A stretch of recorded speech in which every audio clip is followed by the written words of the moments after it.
नमस्कार दोस्तों, एक बार मैं फिर आप सभी का आपके अपने यूट्यूब चैनल स्टॉक आइडिया में स्वागत करता हूँ। आज के दिन हम लोग डिस्कस करेंगे फ्यूचर कंज्यूमर शेयर के बारे में।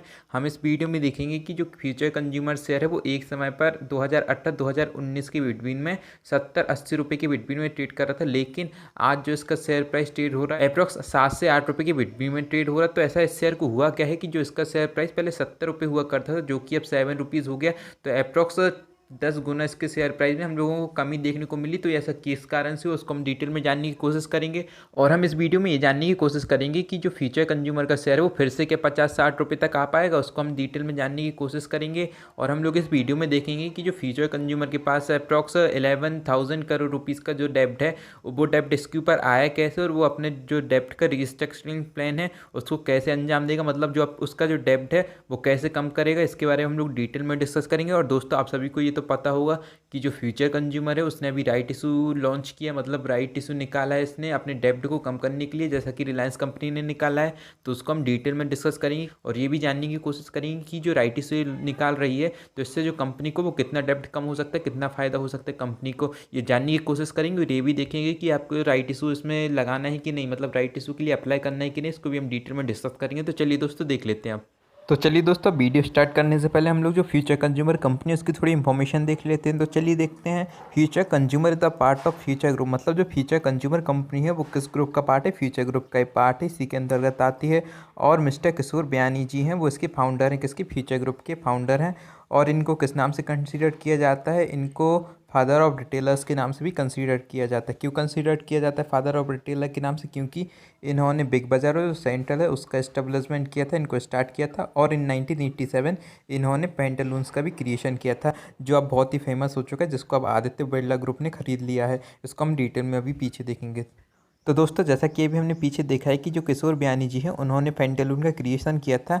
तो इन्होंने, इनका जो स्टेक है फ्यूचर, जो मिस्टर किशोर बयानी जी हैं जो कि फ्यूचर ग्रुप के लेंडर हैं, उन्होंने अपना जो स्टेक है अप्रॉक्स 50.1% का स्टेक है वो आदित्य बिरला ग्रुप को सेल कर दिया था पेंटालून का, in order to reduce it डेप्ट ऑफ अराउंड 8,000 करोड़। मतलब इनकी जो कंपनी के ऊपर डेप्ट था, इनके जो ग्रुप के ऊपर डेप्ट था अप्रॉक्स 8,000 करोड़ रुपीज़ का, उसको कम करने के लिए इन्होंने पहले पेंटालून्स को बेच दिया आदित्य बिरला ग्रुप को। तो आप देख सकते हैं इनकी जो डेब्ट की हिस्ट्री है वो बहुत ही पुरानी, मतलब बहुत ही पहले से इनके ऊपर डेब्ट बना हुआ है, जिसको अभी वो कम नहीं कर पा रहे। तो आप एक पॉइंट को और ध्यान में रखिए कि इनके ऊपर बहुत पहले से डेब्ट है, इसको हम पीछे और डिस्कस करेंगे और इसको अब दूसरी कड़ी में जोड़ने की कोशिश करेंगे। तो चलिए दोस्तों, अभी तक हमने जो फ्यूचर कंज्यूमर लिमिटेड कंपनी है उसकी थोड़ी इन्फॉर्मेशन देख ली कि जो इसके मेन प्रमोटर हैं वो किशोर बयानी जी हैं, जिनको फादर ऑफ रिटेलर्स भी कहा जाता है, क्योंकि इन्होंने बिग बाजार और जो फेंटालून है उसका क्रिएशन किया था। बाद में इन्होंने अपने डेप्ट को कम करने के लिए फेंटालून को आदित्य बिरला ग्रुप को बेच दिया था। तो आप एक पॉइंट को ध्यान में रखिएगा दोस्तों कि जो इनकी जो डेप्ट की हिस्ट्री है वो बहुत ही पुरानी, मतलब बहुत पहले से इनके ऊपर डेप्ट बना आ रहा है, जिसको वो चुकाने के लिए बहुत सारे प्रयास कर रहे हैं, लेकिन अभी तक चुका नहीं पा रहे। इसको हम तो अभी दूसरी कड़ी में जोड़ने की कोशिश करेंगे पीछे।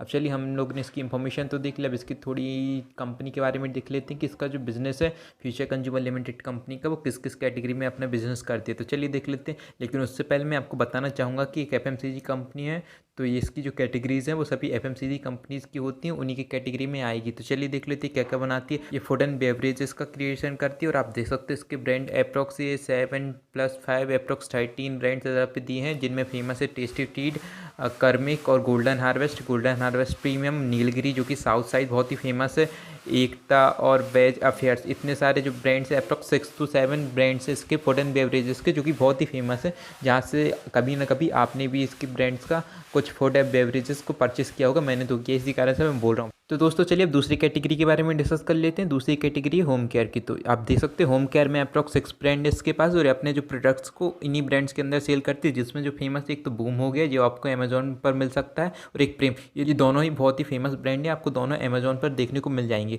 अब चलिए तीसरी कैटेगरी के बारे में डिस्कस कर लेते हैं। तो तीसरी है पर्सनल केयर। तो इसमें थिंक स्किन ब्रांड का जो प्रोडक्ट्स है वो आ जाता है। तो चलिए दोस्तों, अब इसकी जो फोर्थ कैटेगरी है उसके बारे में डिस्कस कर लेते हैं। तो फोर्थ कैटेगरी के अंदर ब्यूटी कैटेगरी आती है, तो उसमें आप जो इसकी ब्रांड्स है उसके बारे में डिस्कस कर सकते हैं। एक कार है, दूसरा है टीएस। तो इसमें जो मोस्ट फेमस है वो एक कार। अब चलिए फिफ्थ कैटेगरी के बारे में डिस्कस कर लेते हैं। तो इसमें जेबी ब्रांड्स का नाम आता है, इसके अंतर्गत अप्रॉक्स 4 ब्रांड्स आते हैं जिसमें अपने प्रोडक्ट्स को सेल करती है।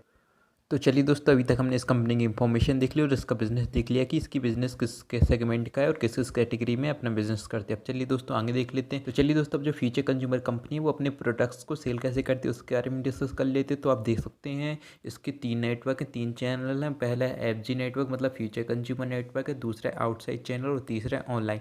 मतलब ये 3 तरीके से अपने प्रोडक्ट्स को सेल करती है। चलिए दोस्तों, अब हम पहले फ्यूचर ग्रुप नेटवर्किंग की बात कर लेते हैं। तो ये नेटवर्क इसी का है, फ्यूचर ग्रुप का ये नेटवर्क है। तो चलिए इसमें देख लेते हैं। अप्रॉक्स 7 रिटेलर्स आते हैं जिनके अंतर्गत ये अपने प्रोडक्ट्स को सेल करती है। इसमें जो मेन है वो है बिग बाजार और WH स्मिथ और नीलग्रीस मैंने आपको पहले ही बता दिया। साउथ साइड बहुत ही फैला है, अप्रॉक्स 219 स्टोर्स हैं इसके नाम पे, नीलग्रीस नाम पे। वहीं आंध्रा, ये भी आंध्र प्रदेश में बहुत ही फैला है। वहीं आउटसाइड चैनल की बात करें तो इसके अंतर्गत भी 7 आते हैं जिनमें जो मेन है स्टार, हाइको, स्पेंसर, बुकर और बाकी और भी हैं, लेकिन ये 4 मेन हैं। वहीं ऑनलाइन की बात करें, ऑनलाइन मार्केटिंग की बात करें तो ये अपने प्रोडक्ट्स को 2 तरीके से सेल कराती है। पहला अमेजॉन, इसमें आपको इसके सभी प्रोडक्ट्स मिल जाएंगे। वहीं नायका, इसमें आपको 20 के ब्यूटी प्रोडक्ट्स हैं वो देखने को मिल जाएंगे। तो चलिए दोस्तों, अभी तक हमने जो इस कंपनी का इन्फॉर्मेशन देख लिया, इसका मार्केटिंग देख लिया और इसका बिजनेस सेगमेंट देख लिया। बात कर लेते कि इस कंपनी के ऊपर कितना डेब्ट है जिस कारण से मैंने वीडियो बनाई। तो चलिए देख लेते दोस्तों। तो इस कंपनी के ऊपर अप्रॉक्स कितने रुपीज़ का डेब्ट है? 11,970 करोड़ रुपीज़ का डेब्ट है। और मार्च 2018 की बात करें तो ये डेब्ट कितना था? 11,790 करोड़ रुपीज़। और अभी मार्च 2019 की बात करें, 1 साल बाद मार्च 2019 की बात करें तो अप्रॉक्स 11,970 करोड़ रुपीज़। तो आप देख सकते हैं अप्रॉक्स 200 करोड़ रुपीज़ की ग्रोथ देखने को मिली ईयर ऑन ईयर बेसिस पे। एक इसके लिए गलत न्यूज़ है, एक इसके लिए बैड न्यूज़ है, जिस कारण से जो इसके शेयर प्राइस है हम लोगों को डाउन देखने को लगातार मिल रहा है। तो चलिए दोस्तों, अभी तक हमने डिस्कस कर लिया कि कंपनी के पास कितना डेब्ट है, लेकिन अब बात करती है कि कंपनी के पास इतना सारा डेब्ट आया कैसे, अप्रॉक्स 11,000 करोड़ रुपीज़ का डेब्ट आया कैसे। तो पहले पॉइंट में क्या लिखा है? High cost fund from private equity. मतलब इन लोग ने जो फंड उठाया था, लोन उठाया था, वो एक प्राइवेट इक्विटी फर्म से लोन उठाया था। इसका मतलब ये हुआ कि जो बैंक में अप्रॉक्स 3 to 4% का इंटरेस्ट पे करते, उनके बदले इन लोगों ने अप्रॉक्स 9 to 10% का इंटरेस्ट पे किए इस फंड के ऊपर, जिस कारण से जो इनका डेब्ट था वो तो कम ही उठाया होगा, इनने फंड तो कम उठाया होगा, लेकिन इसका जो इंटरेस्ट था वो ईयर ऑन ईयर बेसिस पे बढ़ता गया, जिस कारण से जो इनका डेब्ट है उसका बोझ भी इनके ऊपर बढ़ता चला गया। तो चलिए दोस्तों, मैं आपको बताना चाहूँगा कि जो फ्यूचर कंज्यूमर लिमिटेड कंपनी है, इसने जो बैंक से लोन क्यों नहीं उठाया, प्राइवेट इक्विटी फर्म से लोन क्यों उठाया। इसका एक रीज़न है, क्योंकि अगर कोई भी कंपनी बैंक से लोन उठाती है तो इसका एक गारंटी बननी पड़ती है, तो फिर किसी चीज़ को इनके पास, बैंक के पास रखना पड़ता है। लेकिन दोस्तों, प्राइवेट इक्विटी फर्म में ऐसा नहीं होता है, इनमें कोई गारंटी की भी ज़रूरत नहीं पड़ती और ना ही किसी चीज़ को रखना पड़ता है। इसी कारण से लोग ने प्राइवेट इक्विटी फर्म से लोन उठाया इतने ज़्यादा इंटरेस्ट में, अप्रॉक्स 10 to 9% के इंटरेस्ट में, जिस कारण से इस कंपनी का जो डेब्ट है वो बढ़ता चला गया इंटरेस्ट के साथ साथ। और दोस्तों, यही एक कारण है कि इस कंपनी के ऊपर इतना सारा डेब्ट आया, क्योंकि लोगों ने जो मेन जो फंड उठाया था वो प्राइवेट इक्विटी फर्म से उठाया था, बैंक से ना उठाकर। ये बहुत बड़ी गलती करी थी इस कंपनी ने।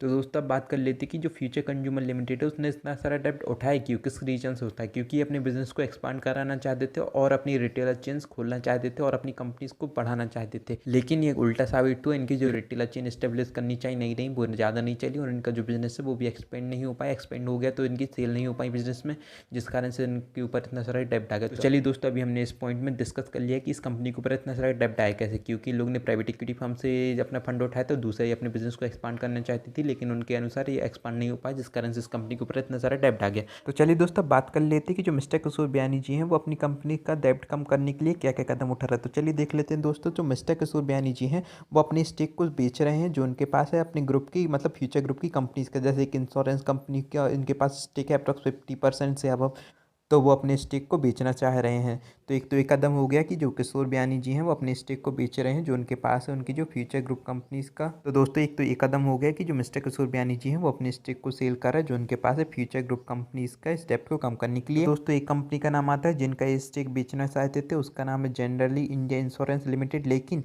इस कंपनी का स्टेक वो बेचना चाहते थे, लेकिन इसको बाय करने के लिए मार्केट में कोई बाय नहीं मिला, जिस कारण से ये डील कैंसिल हो गई। इनका जो स्टेक है जनरली इंडिया लिमिटेड का अभी भी बना हुआ है, ये बेच नहीं सके। चलिए दोस्तों, दूसरे कदम की बात करते हैं जो मिस्टर किशोर बियानी जी ने उठाया अपनी कंपनी का डेब्ट कम करने के लिए। तो इन्होंने अपनी कंपनी का फंड राइज कराने के लिए राइट इशू निकाले हैं अप्रॉक्स 300 करोड़ रुपीज़ का, वही फंड राइज कराना चाहते हैं राइट इशू के द्वारा। तो चलिए दोस्तों, अब इस न्यूज़ को पूरी डिटेल में देख लेते हैं। तो मिस्टर किशोर बियानी जी जो कि हेड है फ्यूचर ग्रुप कंपनी के, तो इन्होंने जो फ्यूचर कंज्यूमर लिमिटेड कंपनी है उस उसके फंड को राइज कराना चाहा राइट इशू के द्वारा, मतलब ये राइट इशू निकालेंगे जिससे जो फ्यूचर कंज्यूमर लिमिटेड कंपनी है उसका फंड राइज होगा अप्रॉक्स 300 करोड़ रुपीज़ का। और इसको अप्रूवल मिल गया बोर्ड ऑफ डायरेक्टर से। एक मीटिंग हुई थी 16 मई को, तब इनको अप्रूवल दे दिया बोर्ड ऑफ डायरेक्टर ने इसकी राइट इशू निकालने के लिए।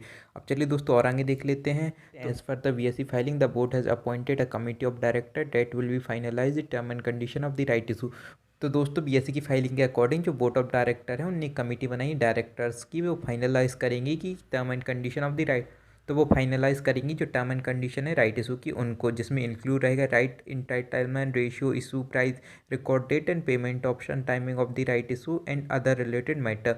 मतलब एक मीटिंग होगी बाद में जिसमें इन लोग इतने सारी चीज़ों का डिस्कशन करेंगे, जिसमें मेन रहेगा इनका जो रिकॉर्ड डेट है राइट इशू का, पेमेंट ऑप्शन और timing of the right issue. तो दोस्तों अब हम आगे देख लेते हैं सीनियर को कंटिन्यू करते हुए। तो recently the Future group has announced a plan to exit it insurance joint venture, मतलब जो फ्यूचर ग्रुप है उसने अनाउंस कर दिया था इंश्योरेंस जॉइंट वेंचर से एग्जिट करने के लिए। जैसा कि हमने पीछे देख लिया कि जो मिस्टर किशोर बयानी जी हैं वो अपना स्टेक बेचना चाहते थे इंश्योरेंस कंपनी का, लेकिन वो बेच नहीं सके क्योंकि उसको खरीदार नहीं मिला मार्केट में। तो हम लोग ने इसको पीछे भी डिस्कशन कर लिया इसका। तो दोस्तों हम लोग ने पीछे डिस्कस कर लिया कि वो अपनी इंश्योरेंस जॉइंट वेंचर को बेचना क्यों चाहते हैं, क्योंकि उनके पास बहुत सारा डेब्ट है। डेब्ट को कमाने के लिए कैसे भी करके वो पैसे इकट्ठा कर रहे हैं इस डेब्ट को कम करने के लिए। तो हम लोग ने पहला कदम यही देखा था कि अपनी इंश्योरेंस जॉइंट वेंचर को बेचना चाहते थे, और दूसरा कदम हम लोग ने क्या देखा अभी राइट इशू का। अब चलिए तीसरा कदम देख लेते हैं लोग और क्या निकालते हैं। अब इन्होंने जो इनके नॉन कोर एसेट्स, मतलब जो बेकार पड़े हुए एसेट्स हैं जो इनके यूजेबल नहीं हैं, उनको बेचकर जो बैंक के लोन है उनको पे कर रहे हैं, और जो इनके शेयर प्लेस्ड रखें गिरवी रखें उन शेयर को ये छुड़वा रहे हैं। तो आप समझ सकते हैं लोग अच्छे अच्छे कदम उठा रहे। पहला तो राइट इशू हो जाएगा, दूसरा ये अपनी एसेट्स बेच रहे जो इनके काम के नहीं है, और तीसरा जो अपनी इंश्योरेंस कंपनी है उसका स्टेक बेचने के लिए अनाउंसमेंट किया था जो कि कैंसिल हो गया। तो चलिए दोस्तों अभी हमने जो 3 कदम देख लिए जो मिस्टर किशोर बयानी जी ने उठाया अपनी कंपनी का डेब्ट कम करने के लिए। अब चलिए चौथे कदम के बारे में डिस्कस कर लेते हैं। तो आप देख सकते हैं कि जो मिस्टर किशोर बयानी जी हैं उनकी होल्डिंग अप्रॉक्स 90% है, और उनके ऊपर अप्रॉक्स उनकी कंपनी के ऊपर 10,000 करोड़ रुपीज़ का डेब्ट है। तो इसको कम करने के लिए जो अमेजोन है और प्रेम जी इन्वेस्टर्स हैं उनसे फंडिंग कराने के लिए मांग की है किसने, किशोर लाल बयानी जी ने, क्योंकि इसमें पहले से इन्वेस्टर हैं। तो आप देख सकते हैं दोस्तों ये जो प्रमोटर है मिस्टर किशोर बयानी जी वो पूरी तरह से अपनी कंपनी का डेब्ट कम कराने में लगे हैं, जो कि अप्रॉक्स 10,000 करोड़ रुपीज़ है। तो आप देख सकते हैं कितना ज़्यादा डेब्ट है, लेकिन ये इतना जल्दी कम नहीं होगा। ये 4 कदम तो उठाए हैं और अच्छे भी लगे मुझे ये कदम देख के कि अपने जो प्रमोटर हैं इस कंपनी के वो अपना कंपनी का डेब्ट कम कराना चाहते हैं। तो ये इसके लिए एक अच्छी न्यूज़ है, लेकिन एक बुरी भी न्यूज़ है कि डेब्ट बहुत ज़्यादा है। इसको कम कराते कराते कहीं बहुत टाइम ना निकल जाए, जिससे जो इसके शेयर प्राइस अप्रॉक्स अभी 7 रुपये का आ गया वो एक पेनी स्टॉक ना बन जाए, अप्रॉक्स 2 से 3 रुपये के बिटवीन में ट्रेड ना होने लगे, जिससे जो उसके रिटेलर इन्वेस्टर हैं उसका इन पर भरोसा उठ जाए। इसी कारण से मेरा मानना है कि अगर आप इसमें इन्वेस्टमेंट करना चाहते तो अभी ना करें। तो चलिए दोस्तों अभी हमने जो न्यूज़ निकल के आई थी राइट इशू की उसको देख लिया, अभी हम और पीछे डिस्कस करेंगे इसके बारे में। और दोस्तों हमने इसमें देख लिया कि जो मिस्टर किशोर बयानी जी ने अपनी कंपनी का डेब्ट कम कराने के लिए क्या क्या कदम उठाए। तो चलिए दोस्तों अब इस कंपनी का जो वैल्यूएशन है उसके बारे में डिस्कस कर लेते हैं। तो चलिए देखते हैं इस कंपनी का जो मार्केट कैप है वो है अप्रॉक्स 1,458 करोड़ रुपीज़। वहीं इसकी पी की बात करें अप्रॉक्स 19.49 इसकी पी है। वो इंडस्ट्री की पी की बात करें अप्रॉक्स 57.02 है। तो देख सकते हैं इंडस्ट्री की पी से बहुत ही सस्ता है। वहीं बुक वैल्यू की बात करें तो दोस्तों इसकी जो बुक वैल्यू है वो है अप्रॉक्स 7.16। वहीं इसकी प्राइस टू बुक रेशियो की बात करें वो है अप्रॉक्स 1.06। वहीं फेस वैल्यू इसकी 6 रुपीज़ है। और वहीं इसका इंडस्ट्री की पी की अभी हमने बात कर ली। वहीं अर्निंग पर शेयर की बात करें तो 0.39 इसकी अर्निंग पर शेयर है। वहीं दोस्तों इसका पुट और कॉल रेशियो की बात करें अप्रॉक्स 13.33 इसका पीसी है। तो चलिए दोस्तों हम इसके जो टोटल इनकम है और टोटल जो प्रॉफिट है उसके बारे में डिस्कस कर लेते हैं। तो इसका जो टोटल इनकम रही क्वार्टर बेसिस पे दिसंबर क्वार्टर में वो थी अप्रॉक्स 929 करोड़ रुपीज़, जो कि सितंबर क्वार्टर में थी अप्रॉक्स 1,127 करोड़ रुपीज़। ये कम क्यों हो गई टोटल इनकम, क्योंकि जो इसकी सेल्स है उनमें हम लोगों को कमी देखने को मिली है। अब वहीं इसकी नेट प्रॉफिट की बात करें तो देख सकते हैं इसका जो नेट प्रॉफिट है उसमें बहुत ही अच्छा सुधार देखने को मिला। अप्रॉक्स इसने एकदम से बहुत अच्छे रिजल्ट पेश कर दिए थे दिसंबर क्वार्टर में, जिस कारण से जो रिटेलर इन्वेस्टर्स थे उनमें होड़ लग गई थी दिसंबर से कि हम इस शेयर को परचेस करेंगे, लेकिन बाद में धीरे धीरे कम होती गई क्योंकि जो इसका डेब्ट है वो बढ़ता चला गया। इसको हम और पीछे समझने की कोशिश करेंगे। तो दोस्तों आप देख सकते हैं कि इसने अपने जो रिजल्ट है उसमें 2 से 3 गुना ज़्यादा ग्रोथ दिखाई थी, और इसके लिए बम्पर रिजल्ट था दिसंबर वाला। इसी कारण से जो रिटेलर इन्वेस्टर्स थे वो उसको परचेस करना चाहते थे। लेकिन मैं आपको बताऊंगा इसमें आपको अभी क्या करना है, क्योंकि अभी इसकी राइट इशू भी आ गए। तो लोग पूछ रहे हैं इसकी राइट इशू का करना क्या है, इसी कारण से मैंने वीडियो बनाई। तो उसको चलिए हम उसी के बारे में डिस्कस कर लेते हैं। अब दोस्तों उससे पहले हम जो NSE का डाटा है उसको देख लेते हैं। तो आप देख सकते हैं जो उसकी लास्ट ट्रेडिंग प्राइस थी आज अप्रॉक्स 7.5 रुपीज़ थी, और आज इसमें अप्रॉक्स 1.32% का डाउन देखा गया और अप्रॉक्स 10 पैसे का डाउन देखा गया। हाई की बात करें तो हाई अप्रॉक्स 7.70 रुपीज़ का था। ओपन की बात करें, ओपन ही हाई पे हुआ था। लो की बात करें, अप्रॉक्स 7.35 रुपीज़ का इसने लो बनाया था। अब दोस्तों इसका जो 52 वीक हाई उसके बारे में डिस्कस करें तो आप देख सकते हैं अप्रॉक्स 48.90 रुपीज़ इसका 52 वीक हाई है, जो कि इसने बनाया था 28 में, मतलब आज से तकरीबन 1 साल पहले। वहीं इसका 52 वीक लो की बात करें, जो कि अभी अभी बना था अप्रॉक्स 1 मंथ पहले 9 अप्रैल को, जो था 5 रुपये 75 पैसे। तो देख सकते हैं कहाँ 50 रुपये की कंपनी 1 साल में 5 रुपये पर आ गई, अप्रॉक्स 10 गुना कम हो गई। तो दोस्तों हम लोग ने पहले ही डिस्कस कर लिया कि जो कंपनी है उसका जो शेयर प्राइस में कमी क्यों देखने को मिली, क्योंकि जो इसका डेब्ट है इस कंपनी का वो डेब्ट बढ़ता चला गया। प्रमोटर भी बहुत सारी मेहनत करते रहे लेकिन इसका डेब्ट कमा नहीं पाए, जिस कारण से जो इसके प्राइस है उन पर भी इफेक्ट देखने को मिला और अप्रॉक्स 10 गुना कम हो गया अगर हम उसको पिछले साल से कंपेयर करें तो चलिए दोस्तों, अब जो टोटल क्वांटिटी डिलीवरी में ली गई है उसके बारे में डिस्कस कर लेते। तो आप देख सकते हैं जो टोटल क्वांटिटी ट्रेड हुई वो हुई है अप्रॉक्स 16,27,000 और डिलीवरेबल क्वांटिटी की बात करें अप्रॉक्स 8,69,000 और इसकी परसेंटेज की बात करें अप्रॉक्स 53.42% इसका डिलीवरेबल परसेंटेज है।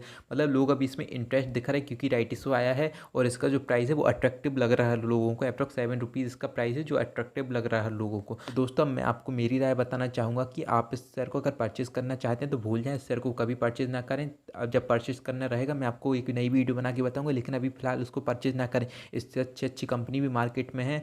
आप अगर 4 रुपये की कंपनी खरीदना चाहते हैं तो ट्राइडेंट पे लगा दें, इससे अच्छा तो वो कंपनी है। तो इसी कारण से मेरा मानना है कि आप इसको ना खरीदें, क्योंकि इसके ऊपर डेब्ट आपने भी देखा है अप्रॉक्स 11 to 12,000 करोड़ रुपीज़ का इसका डेब्ट है और इसका जो मार्केट कैप की बात करें वो ही 14,000 करोड़ रुपीज़ का है। तो आप दोस्तों देख सकते हैं कि डेब्ट और मार्केट कैप इक्वली है, जिस कारण से मैं आपको बोलना चाहूँगा कि इसमें आप इन्वेस्ट करें ही ना, इस कंपनी को अभी फिलहाल के लिए भूल जाएं। इससे अच्छा आप ट्राइडेंट पे इन्वेस्टमेंट कर दें, वो इससे भी कम रेट पे मिल रही है, अप्रॉक्स 4 रुपये पे मिल रही है वो। और दोस्तों आप राइट इशू की बात करें तो मेरा मानना है कि आप इसके राइट इशू में भी अब भाग न लें, आप इससे दूर रहें, सिंपल मेरी बात है। चलिए दोस्तों, अब ये वीडियो बहुत ही लंबी हो चुकी है, मैं इसके लिए माफ़ी चाहूँगा, लेकिन आपको ये वीडियो कैसी लगी है आप कमेंट करके हमको बताएं। अगर अच्छी लगी तो उसको लाइक करें, अगर आप इस चैनल पर नए तो उसको सब्सक्राइब करिएगा। धन्यवाद, अब मैं चलता हूँ।